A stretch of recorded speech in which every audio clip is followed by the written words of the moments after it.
So the reason that we are so interested, excited really, to be with you, to chew with you about the things that are important to you, is because we have a very clear view of the desires that you have launched that are in your vibrational reality. We continue to focus like this, but it's because we want you to realize that when you know what you don't want, you know what you do want, and you launch these rockets that are gathered for you. And by gathered, we mean, you know about law of attraction, sort of, kind of, you get the sense of that. Well, there's a part of you, a larger part of you, that didn't come into your physical body with you when you came. That larger part of you remained non-physically focused. Humans have often called that part of you your soul, or the source part of you. So that non-physical part of you, when you launch a rocket, and that rocket of desire radiates, it is held or given attention by your inner being. And so that rocket of desire that you launch is held by your inner being. Your inner being holds the point of focus that then law of attraction is responding to. Does that make sense to you? When you think a thought, law of attraction is responding to you and the thought you think. And so things like the thought you're thinking, even other thoughts like the thought you're thinking, other thoughts like the thought you're thinking, conversations like the thought you're thinking, conversations like the words you're speaking, people like the being that you are, all things that are likened to themselves are drawn by law of attraction.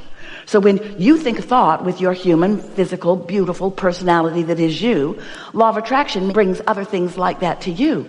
And but, hear this, and but, when you've launched this rocket of desire, when you've set a preference forward and your inner being receives that preference on your behalf and knows you want it, your inner being gives undivided, and in other words, doesn't contradict it, doesn't doubt it, doesn't worry about it, undivided positive attention to what you've asked for.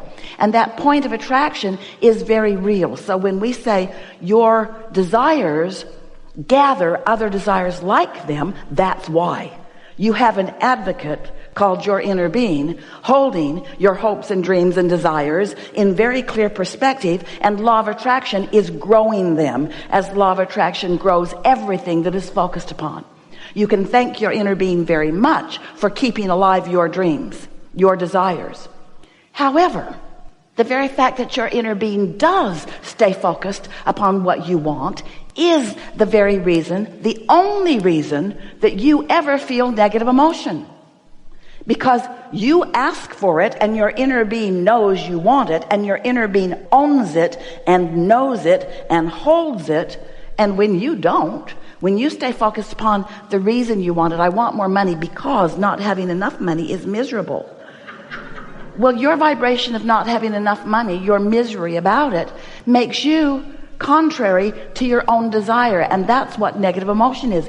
You're not miserable because you don't have enough money. You're miserable because you're not in sync with who you really are. Who you really are became more and you didn't go, because you're focused upon what you can see and hear and smell and taste and touch. Stop it. You're still chewing that old gum. You're going through the motions and you may be giving it lip service, but anytime you feel negative emotion, it always means the same thing. You have expanded. Your inner being took the expansion. Your inner being holds the expansion. Your inner being is the expansion. Your inner being is holding the expansion for you, and you're not coming because you're facing what you think is reality.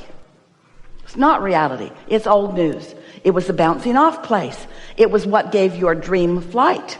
It was the problem that caused the solution to be born. It was the question that caused the answer to come about. But you've got to make a decision. Are you going to stay focused upon the problem, or are you going to look forward to the answer? Because your inner being, you may not know this, your inner being already found the answer. You know why? Oh, friends, this is the part that is the most wonderful about you. When you live enough life that you identify a problem, with every particle of the problem that comes into being, the solution comes into being too. If you've got a problem, there is a solution. The question is, are you going toward the solution, or are you still defending or justifying the solution by hammering away on the problem? I really need it. You learned that from your mother, because she often wouldn't give up the goods until you pleaded a really needy case. But I really need it. I might die. I'm suffering so. And so she gave you a flawed premise. She helped you to believe that if you were able to justify your unhappiness in a strong enough way, that then someone would come in and would provide the solution. But that is not how the universe works, and those solutions are puny in comparison to the solutions that are in your vortex that you have access to in the moment that you understand that a problem and a solution are very different vibrations, but that when you have launched the solution because you have activated the problem, that you could move right to the solution if you just knew that you could. And so that's what we're going to be talking about today. What are you giving your attention to? What's active in you? How do you spend your day? How are you fostering your point of attraction? Do you watch the news? Is that what makes up the bulk of what you offer vibrationally? Are you pushing against lots of things? If you are, that's not good for you, because when you shout no at something, the universe gives you more of it. And it's not because the universe is unkind, it's because there's no such thing as no in an attraction-based, inclusive-based universe. When you look at something you want and you shout yes, yes, yes, yes, yes, in time you become a vibrational match to what you're saying yes to, and it flows to you. But when you see something and you shout no, no, no, no, no, in time you become a vibrational match to it, and this thing that you're shouting no at the most comes to you. And the reason that you feel your misery or discomfort is because your inner being is not shouting anything at what you don't want. Your inner being is giving no attention to what you don't want, because your inner being understands how law of attraction works. And we want you to too. But it's going to require you seeing yourself differently than you have been. You've got to begin seeing yourself more as a vibrational being, more as someone who radiates a vibrational signal that is being answered, just like tuning your tuner in your radio in your car. There's a broadcasting tower or a broadcasting satellite, there's a broadcasting something, and you got to tune into it. And your inner being is broadcasting a very clear signal to you about everything that you want. The question is, can you hear it? So that's what we'll talk about. Talk about how you can get into that receiving mode, how you can set your tuner so that you can be in the receptive mode of what you're asking for, not the receptive mode of the problem. Esther, since we have been talking about this so much lately, Esther asks herself 100 or more times a day, as a thought comes to her, okay, what receiving mode am I in? What receiving mode am I in? Because your receiver is always on. It's always on. So did this thought come to me because I've been worried about something, because I've been focused upon the problem? Was this a response to my problem activation? Or am I in the receiving mode of a solution? And the thing that is so wonderful, that if you can hear it right now, it's going to set you free. The thing that is so wonderful about this understanding is that when you are in the receptive mode of the solution that you are looking for, usually there are no thoughts in your mind when the thought comes. It sort of just comes to you from a state of meditation or from a state of appreciation. It comes to you when you're driving and basking, or when you're bathing and basking, or when you're walking and basking. It comes to you right out of your sleep before you've had an opportunity to get anything else going, because this solution is known by your inner being, and it has nothing to do with the problem that you've been hammering, with the problem that you've been focused upon. And so an idea will come to Esther, and she'll think, now wait a minute, it's got a lot of momentum. I can feel that there's power in this thought. But the question is, did this thought come because I've been focused upon a problem? And so am I in that receiving mode? Or was I in a blissful place of receiving where my inner being is offering me a new thought and giving me a new opportunity to have a new jump start into this? Did you follow that? When you quiet your mind through meditation, you stop all thought, which means you stop all resistant thought. And then when a thought occurs to you, at the end of your meditation, or even during meditation, or even following meditation, when a thought occurs to you, once your own mind has deactivated that receptive mode. You following what we're getting at? For example, let's say that you have 40 acres in Texas. That's what Esther has. And let's say that a lot of it is natural, wild and woolly. But quite a bit of it has been planted and is being watered and is being tended to and is really beautiful, or has the potential of really being beautiful. And you have some new gardeners who cost a lot of money and show up on a regular basis and make a mess.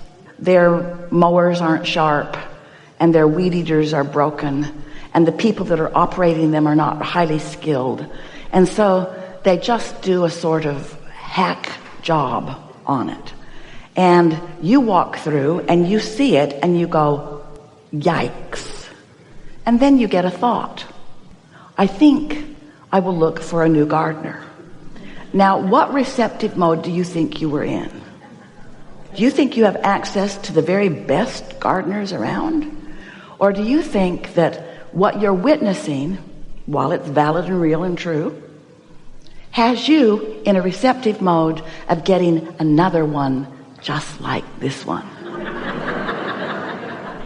And here's the thing that's so wonderful. If you're not sure, hire them and find out. Now, some might think that the solution to this is to go out there and look at something that doesn't look good, and then know what you don't want, so know what you do want. So you say, I really don't like that they went through the opening that is so beautiful and they brushed all the little succulents and knocked several of them on the ground and just left them there. And what I want is someone who doesn't do that. You might think that that's the other end of that stick, but it isn't. You could talk all day about the improvement that you seek based upon what you've been looking at, and you're not in the receptive mode of what you really want. You're in the receptive mode of more of the same. More of the same. Can you hear it? But step 1, step 2, step 3. Step 1 is you ask. Oh, you ask. Contrast causes you to ask. Step 2 is it's in the vortex. Your solution is already formulating because you ask and your inner being, source, is on it. Step 3 is you got to get in the receptive mode where you let what source has gathered for you into your experience. So the solution to that improvement isn't beating the bushes for someone that's better. It isn't asking for resumes and going down lists. It isn't giving them the 3rd degree. Is your mower sharp? Do you know how to use a weed eater? Do you have eyes in your head? Can you see when there's a mess? 3rd degree doesn't work.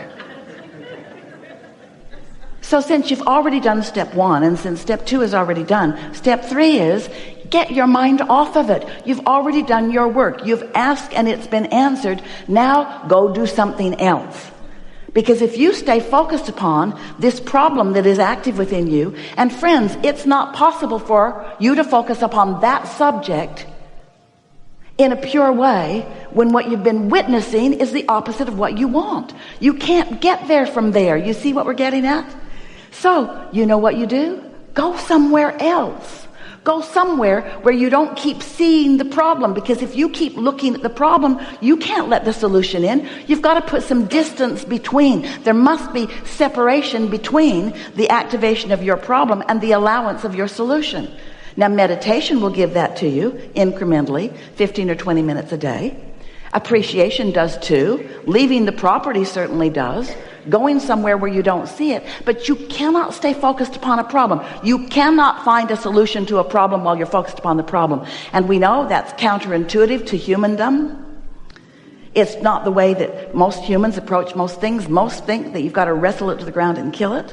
Most think that if you take your attention away from it, that you'll never find a solution, when the opposite is true. Your attention to the problem will never allow a solution, because they are vibrationally different. You've got to put some distance between your question and your answer, your problem and your solution.